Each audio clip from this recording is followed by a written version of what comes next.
20-ci əsrin 40-80-ci illərində mədəniyyət. Müharibə mədəniyyətin də inkişafına təsir göstərib. İkinci Dünya müharibəsindən gedir söhbət. Ədəbiyyat və incəsənətdə müharibə mövzusu diqqət mərkəzində idi. Mədəniyyət xadimləri cəbhəyə səfərlər təşkil edirdilər, əsgərlərlə görüşürdülər, onlarda döyüş əhval-ruhiyyəsinin yaradılmasına təsir göstərirdilər. Elm sahəsində müharibənin tələblərinə uyğun tədqiqat işləri aparılırdı və istehsalata tətbiq olunurdu. Məsələn, Azərbaycan alimləri Yusif Məmmədəliyevin başçılığı ilə neft kimya sahəsində ilk dəfə yüksək oktanlı aviasiya yanacağını məhz bu dövrdə hazırlayır. 45-ci ilin martında Azərbaycan Elmlər Akademiyası yaradılır və bu da elmin inkişafına təsir edir. 45-69-cu illər Azərbaycan mədəniyyətinin inkişafında mürəkkəb və ziddiyyətli bir dövr idi. Amma buna baxmayaraq yenə də tərəqqi olmuşdu. 1969-82-ci illər Heydər Əliyevin hakimiyyət dövrüdür ki, burada Heydər Əliyev totalitar rejimin məhdud imkanlarından istifadə eləyir. İqtisadiyyat, mədəniyyət, təhsil, elm sahəsində də tərəqqiyə çata bilir. Və o milli birliyə, milli özündəşliyin yüksəlişinə nail olur. Gələcəkdə müstəqil dövlətin yaranmasının möhkəm bir nömrəsini qoyur. Heydər Əliyev haqqında yazılan yazıları bəzən çox şişirdilmiş olduğunu deyirlər, bəzən yəni onun buna layiq olmadığı tipdə çox ifadələr görə bilərsiniz, amma bu heç də belə deyil. Həqiqətən də onun haqqında yazılacaq bütün yazılardan qat-qat artığına dəyər. Çünki o milləti üçün doğulub, milləti üçün yaşayıb və çox öngörülü, siyasəti bacaran, siyasi bacarıqları yüksək olan və bunu xalqının xeyrinə, faydasına istifadə edən bir insan olub. Yəni öz bacarıqlarını, istedadını xalqı üçün sərf edib. Bütün sahələrə baxsaz, istənilən mövzuda mənbə tapa bilərsiniz, görüntülər tapa bilərsiniz ki, Heydər Əliyev orada o sahənin içində gedib maraqlanır. Məsələn, xalqın həyat şəraiti ilə bir-bir tək-tək gedib maraqlanırdı. Korrupsiya halları ilə tək-tək maraqlanırdı. Mədəniyyət xadimlərinə tək-tək görüş təşkil edirdi, onları mükafatlandırırdı, motivasiya verirdi. Universitetə qəbul olmuş tələbələrlə görüşürdü, təhsil sahəsi. Daha sonra idman sahəsində futbolçularla və digər idmançılarla görüşürdü. Həmçinin ədəbiyyat sahəsində ədəbiyyatçıları mükafatlandırırdı. Uşaqlar üçün gün təyin etmişdi. Uşaqlar günündə uşaqlarla görüşürdü. Yəni bütün cəmiyyətinin bütün sahələrinə diqqət və qayğı göstərməyə çalışan bir insan olub. Təhsilə baxaq. Müharibədən sonra Azərbaycan iqtisadi inkişafı ölkənin ictimai, siyasi, iqtisadi, mədəni, mənəvi inkişafını şərtləndirir. Xüsusən də 70-ci illərdə bu özünü daha qabarıq göstərir. Və Azərbaycan mədəniyyətinin inkişafı üçün ilk növbədə xalq maarif şəbəkəsinin tədrisi, yəni maddi bazası möhkəmləndirilməlidir. Eləcə də məktəbləri pedaqoji kadrlarla, yəni müəllimlə təmin etmək, təlim və tərbiyə sistemini yaxşılaşdırmaq, tədrisin səviyyəsini yüksəltmək üçün əməli tədbirlər həyata keçirilir. 1959-cu ildən icbari 8 illik təhsil tətbiq olunur. Yəni məcburi hər bir şəxs 8 il təhsil almalı idi. 8 ildən sonra istəsə davam etdirməyə bilər. 1966-cı ildən icbari 10 illik təhsilə keçirilir. Hal-hazırda bilirsiniz ki, icbari təhsil 9 illikdir. Yəni 9-cu sinifə qədər oxumaq məcburiyyətindədir bir şagird. Sovet imperiyası məktəbə necə baxırdı? Deməli, Sovet imperiyası üçün məktəb bu idi. Əmək üçün vacib bilik və bacarıqlara malik olan, mövcud rejimə sadiq icraçı işçilər və kadrlar hazırlamaq vasitəsi kimi baxır. Yəni o düşünürdü ki, məktəbdə ancaq onun xeyrinə işləyəcək, ona sadiq olacaq, mövcud rejimə yüksək səviyyədə işləyə biləcək kadrlar yetişdirməlidir. Məktəblərdə Azərbaycan tarixinin tədrisinə laqeyd yanaşılırdı. SSR tarixi adı altında Rusiyanın tarixi tədris olunurdu. Xalq Cümhuriyyətinin tarixi ümumiyyətlə zibilliyə atılmışdı, ümumiyyətlə keçilmirdi. Təhsildə Sovet cəmiyyəti ziddiyyətsiz, qüsursuz, mükəmməl bir quruluş kimi təqdim olunurdu. Məktəblərdə biliklərin qiymətləndirilməsinə, ali və orta ixtisas məktəblərinə qəbulda qeyri-obyektivlik, yəni ədalətsizlik adi hala çevrilmişdi. 1940-50-ci illərdə Azərbaycan SSR-də yeni ali məktəblər fəaliyyətə başlayır, yəni universitetlər. 1969-82-ci illərdə Heydər Əliyev təhsildə diqqət və qayğı göstərir və təhsilin bütün formalarında inkişafa nail ola bilir. 70-ci illərdə respublikada həyata keçirilən ciddi tədbirlər nəticəsində ali təhsil müəssisələrinin sayı artır. Heydər Əliyev bu dövrdə respublika gənclərinin SSR-nin qabaqcıl universitetlərində ali təhsil müəssisələrində təhsil alması üçün xüsusi rol oynayır. Deməli, Heydər Əliyev bayaq da qeyd etdim ki, öngörülü bir siyasətçi idi və o əvvəlcədən bilirdi ki, Azərbaycanda milli kadrlara ehtiyacı olacaq. Ona görə də 1971-ci ildə Bakıda Cəmşid Naxçıvanski adına hərbi məktəbin açılmasına nail olur. Gəldik elm. 1945-ci ilin martında, yəni müharibə dövründə Azərbaycan SSR Elmlər Akademiyası təşkil olunur. Akademiya respublikanın elm xadimləri olan Üzeyir Hacıbəyli, Səməd Vurğun, Mir Qasımov, Toçbaşov, Məmmədəli və başqaları həqiqi üzv, yəni akademik seçilirlər. Orada işləyirlər yəni. Respublika Akademiyasının ilk prezidenti də akademik Mir Əsədulla, Mir Qasımoğlu. Deməli, əvvəl qeyd etmişdik ki, Heydər Hüseynov 19-cu əsrdə Azərbaycanda ictimai və fəlsəfi fikir tarixindən əsərinə görə Əbdüləziz Dəmirçizadə Kitab Dədə Qorqud Dastanı dili nəşrlərlə bunları, yəni SSR-i günahlandırırdı, təqsirləndirirdi ki, bunların artıq bu dövrdə nəşr olmağa başlayır. 50-ci ildən respublikada fizika elminin tərəqqisinə yeni mərhələ başlayır. İctimai elmlər sahəsində də nailiyyətlər əldə olunur. Heydər Hüseynov 19-cu əsrdə Azərbaycanda ictimai və fəlsəfi fikir tarixindən əsərini yazır. Qeyd etmişdik ki, buna görə o təqsirləndirilir, hətta ona verilmiş Stalin mükafatı əlindən alınmışdı. Əbdüləzəl Dəmirçizadənin Kitab-ı Dədə Qorqud Dastanı dili nəşrləri bu dövrdə xalq üçün çox önəmli idi. 50-ci ildə respublikada fizika elminin tərəqqisi başlayır. Azərbaycan fizik və riyaziyyatçıları tərəfindən kvant fizikası və kosmoqoniyanı öyrənmək sahəsində vacib işlər aparılır. Kosmoqoniya nədir? Bütün astronomik cisimlərin yaranması və inkişafını öyrənək. Astronomiyaya bir qol deyə bilərik. Beləliklə, respublikada qədim Şamaxıda Sovet İttifaqı üzrə ən böyük astrofizika rəsədxanalarından biri tikilir. Şamaxı rəsədxanası 1959-cu ildə. Bu illərdə alimlər tərəfindən respublikanın enerji ehtiyatları aşkara çıxarılır. Onlardan düzgün istifadə olması şərtləri müəyyənləşdirilirdi. Eləcə də mövcud enerji sistemlərinin səmərələşdirilməsi üsulları işlənib hazırlanırdı. Neft sənayesi energetikasının mühüm məsələləri öyrənilirdi. Respublikada kimya elminin inkişafında Yusif Məmmədəliyevin çox böyük rolu olmuşdur. Demək, Yusif Məmmədəliyev yüksək oktanlı aviasiya benzinlərini hazırlamağa nail olmuşdur. 1970-80-ci illər Azərbaycan elminin inkişafında mühüm rol oynayır. Naxçıvanda Azərbaycan Elmlər Akademiyasının elmi mərkəzi bu dövrdə fəaliyyətə başlayır. Bakıda Kosmik Tədqiqatlar Elmi İstehsalat Birliyi yaradılır. Geoloq Fərman Salmanovun rəhbərliyi ilə Qərbi Sibirin neft və qaz yataqları kəşf olunur. Qeyd etmişdik ki, Sibirdə artıq neft çıxarılmışdı. Baxın, o mövzudur. Sibir neftinin tapılması Azərbaycan neftinə marağı azaldır. Fərman Salmanov təkcə Tümen vilayətində onlarla neft yatağı kəşf etmişdi. Azərbaycan geofizikləri Xəzər dənizinin İrana məxsus şelfində qonşu dövlətin xahişinə əsasən 44 perspektivli neftli qazlı struktur aşkar eləyirlər.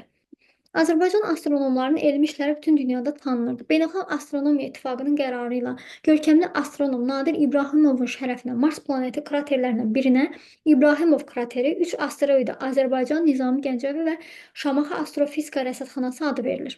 Müharibədən sonraki illərdə ictimai və humanitar elmlər sahəsində irəliyə doğru addımlar atılmışdı. Azərbaycan ərazisində arxeoloji cəhətdən öyrənilməsi genişləndirilir. Yəni tarix mövzusunda addımlar atılır. Bu sahədə 1946-cı ildə Salih Qaziyevin başçılığı ilə Mingəçevirdə arxeoloji ekspedisiya tədqiqatlar aparır. 47-ci ildə İshak Cəfərzadənin rəhbərliyi ilə Qobustan qaya su təsvirləri tədqiq olunmağa başlayır. 1960-cı ildə Məmmədəli Hüseynov tərəfindən Azıq mağarasının tədqiqinə start verilir və burada tarixçilər Azərbaycanın qədim tarixinin öyrənilməsi məqsədi ilə tədqiqatlar aparır və onlar arasında Ziya Bünyadov, Sara Aşurbəyli, Mahmud İsmailov və başqalarını da göstərmək olar ki, buradaydılar. 1968-ci ildə Məmmədəli Hüseynov 18-22 yaşlı qadının açını sümüyünü tapmışdı. Ədəbiyyat müharibədən sonra yazıçılar və şairlər tarixi və vətənpərvərlik mövzulara daha çox müraciət edirdilər. Bu baxımdan Məhəmməd Səid Ordubadinin Qılınc və Qələm, İsmayıl Şıxlının Dəli Kür, İsa Hüseynovun Məhşər, Fərman Kərimlinin Axırıncı Aşırım, Bəxtiyar Vahabzadənin Gülüstan poeması və başqa əsərləri vətənpərvərlik ruhundaydı. Bu yazılanların, əsərlərin bir çoxunun filmləri də var. Filmlərinə rahatlıqla baxa bilərsiniz. 1956-cı ildə Səməd Vurğunun anadan olmasının 50 illiyi yüksək səviyyədə qeyd olunur və fərmanla Səməd Vurğuna xalq şəhəri adı verilir. 1950-ci illərdə Respublikanın mədəni həyatında növbəti mühüm bir hadisə Məhəmməd Füzulinin vəfatının 400 illiyinin qeyd olunması olur.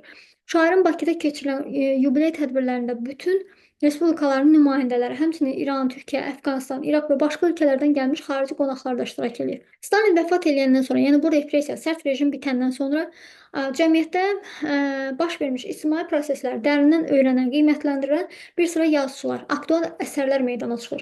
Bu dövrdə İsmayıl Şıxlı, Hüseynov və yaxud da Muğanna, bunun çox gözəl əsərləri var, tarix əsərləri, Həsən Seyidbəyli və Ənvər Məmmədxanın əsərlərində yadda qalan bədii obrazlar yaradılır. Bu əsərlərin əksəriyyətinin nöqsanlara, cəmiyyətin inkişafına mane olan əngəllərə, əyintilərə qarşı kəskin tənqidi münasibət göstərilir. Yaradıcı ziyalılar 60-cı illərdə getdikcə dərinləşməkdə olan ictimai, sosial ədalətsizliyi tənqid etməyə başlayırlar. Rəsul Rızanın Rənglər silsiləsi bu baxımdan çox səciyyəvi idi. Xəlil Rza təqiblərə məruz qalır, amma sözünü açıq şəkildə cəsarətlə bildirir. Milli şüurun oyanmasına, Cənub mövzusunda əsərlərin xüsusi əhəmiyyəti var idi. Süleyman Rüstəm Cənub mövzusunda silsilə şeirlər yazmışdı. 1966-cı ildə İranda yaşayan Azərbaycanlı şair Məhəmməd Hüseyn Şəhriyarın Heydər Babaya Salam poeması Bakıda çap olunmuşdu. 70-80-ci illərdə Azərbaycan ədəbiyyatının inkişafında da nailiyyətləri olur. Xəlil Rza, Məmməd Araz, Fikrət Qoca və başqa ədəbiyyat nümayəndələrinin yazdığı əsərlər məhz bu dövrə təsadüf edir. Bakıda bu dövrdə Üzeyir Hacıbəylinin, Səməd Vurğunun, Cəfər Cabbarlının, Şuşada Bülbülün ev muzeyləri açılır.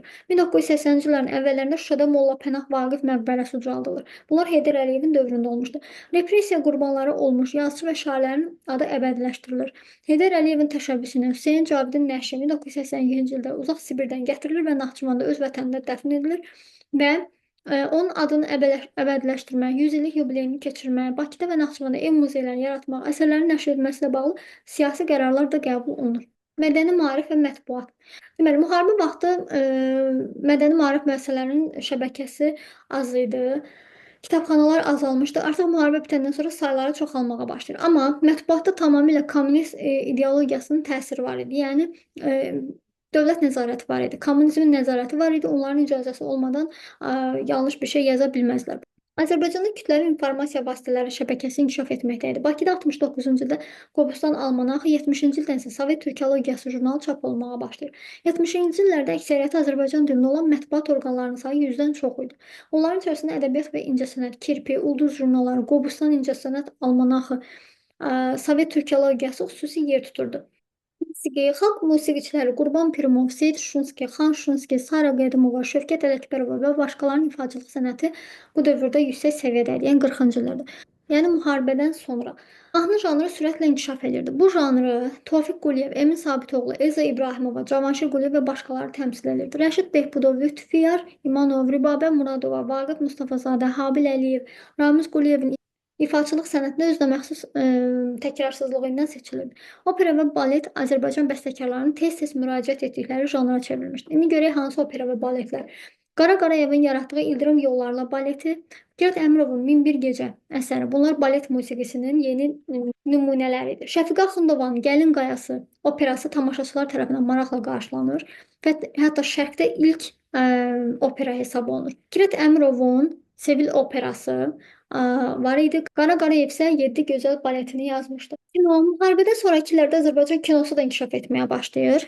Azərbaycan kinematoqrafçıları 1945-ci ildə Aşın Mollalan filmini istehsal edirlər. Bu film nəinki SSR-də, hətta bütün dünyada çox böyük müvəffəqiyyətlə nümayiş etdirilir. Filmin yaradıcıları və ifaçıları dövlət mükafatına layiq görülür. 54-58-ci illərdə kino sənəti ən yaxşı filmləri ortaya qoyur ki, bunlar Qızmar Günəş altında, Uzaq sahillərdə, O olmasın, bu olsun, Ögey ana, Qara daşlar, Bir məhəllədə iki oğlan və başqa kinolar idi.